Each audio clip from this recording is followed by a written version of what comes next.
Nuns are symbols of faith, devotion, and peace, but what happens when something they can't explain emerges in the silence of the hallways?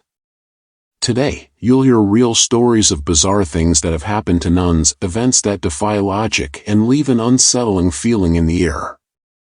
Stories that were experienced by people who never expected to find something beyond what faith can explain. Get ready, turn off the lights, and listen carefully, because what you're about to hear may change your view of what really lives in the unknown. My name is Helena. I was raised in a small town where the most prominent building was an old convent that sat on the outskirts, close to a dense forest.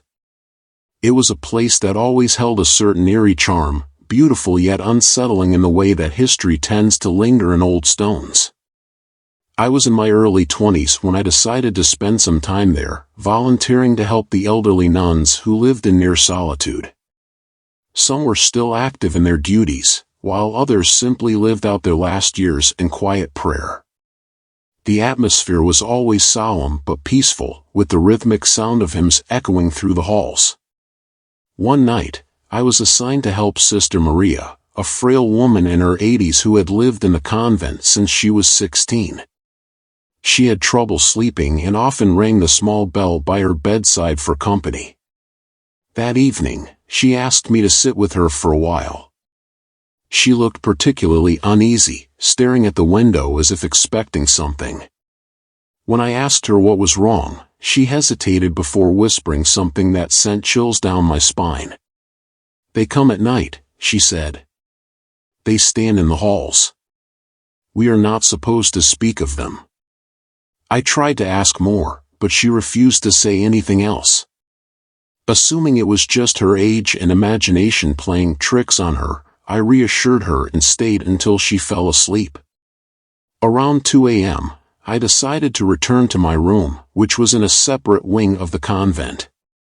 The hallways were dimly lit by a few old lamps, casting long shadows along the stone walls. As I walked, I heard faint footsteps behind me.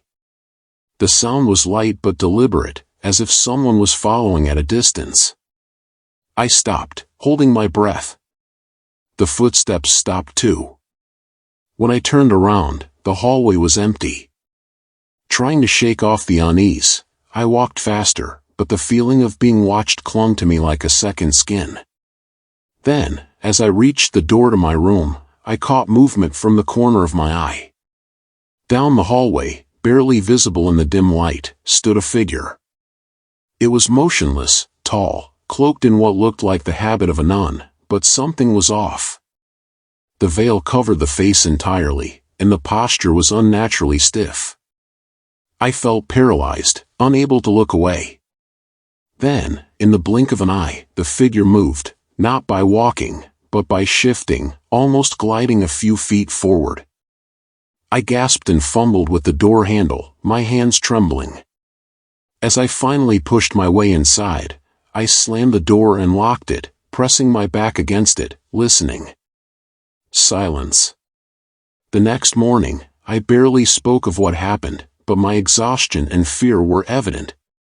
Later that day, Sister Maria took my hand and, in a voice filled with regret, simply said, "Now you have seen them." I left the convent a few weeks later, unable to shake the sensation that something still lingered in those halls. Something watching. Something that had been there long before me and would remain long after. And sometimes, when I wake in the middle of the night, I swear I can still hear those quiet footsteps in the dark. Story 2. My name is Cecilia. I spent a few months living in a convent when I was younger, volunteering to help with maintenance work and assisting the elderly nuns. The building was ancient, its stone walls cold to the touch even in the summer, and the halls carried the scent of old books and candle wax. There was a quiet reverence in the air, something that made you speak in hushed tones even when you were alone. One particular night, I had trouble sleeping. The convent was silent except for the occasional creak of the wooden floors and the distant chiming of the church bell marking the late hours. I decided to go to the chapel, a place that always brought me comfort. It was a small, candlelit room with rows of wooden pews and an altar decorated with aged statues of saints. The flickering light made the figures seem almost alive. As I sat in the pew, I heard the soft rustling of fabric, like someone shifting in their seat. But I was alone. I turned my head slowly, scanning the room. The only movement was the swaying of the candle flames. I told myself it was nothing, an old building settling, a draft slipping through the cracks in the walls. But as I turned back to the altar, I caught a glimpse of something in my peripheral vision. A nun, standing at the far end of the chapel, facing the wall. At first, I thought it was one of the sisters, lost in deep prayer. But something was off. She was too still, her habit appearing untouched by the air around her. And then, in one unnatural, fluid motion, she turned to face me. There was no face. Beneath the veil, there was only darkness, as if the fabric concealed a void. A suffocating pressure filled the room, making my ears ring. I wanted to run, but my body wouldn't move. My breathing became shallow, my fingers digging into the wooden pew. The figure tilted its head slightly, as if observing me, before taking a single step forward. That broke my paralysis. I stumbled out of the chapel, nearly tripping over my own feet. The hallway outside felt impossibly long, the door to my room too far away. I didn't dare look back. I slammed my door shut, locking it, pressing my back against the wood as my chest heaved. The next morning, I convinced myself it had been a dream, a trick of exhaustion. But when I walked past the chapel later that day, Sister Beatrice, one of the older nuns, was standing in the doorway, staring inside with a grim expression. Without looking at me, she murmured, "You saw her, didn't you?" I left the convent soon after. I never asked what she meant. I never wanted to know. Story 3. My name is Beatrice. When I was younger, I spent a year in a convent as part of a religious retreat. It was a place of deep solitude, surrounded by endless fields and a thick forest beyond the stone walls. The convent itself was centuries old, with high ceilings, dimly lit corridors, and the distant sound of chanting always present in the background. The nuns who lived there were kind but spoke little, as if carrying some unspoken burden. One night, I was assigned to clean the east wing, a section of the convent that was rarely used. It had an old library, a few empty rooms, and a hallway that ended in a locked door. The nuns never spoke about what was behind it, and I never asked.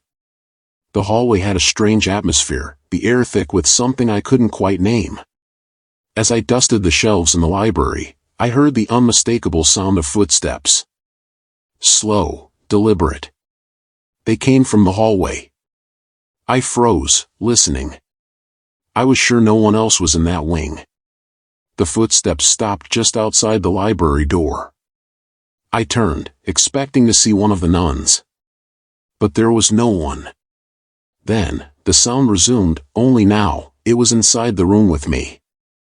I felt my throat tighten as a shadow moved across the dim candlelight.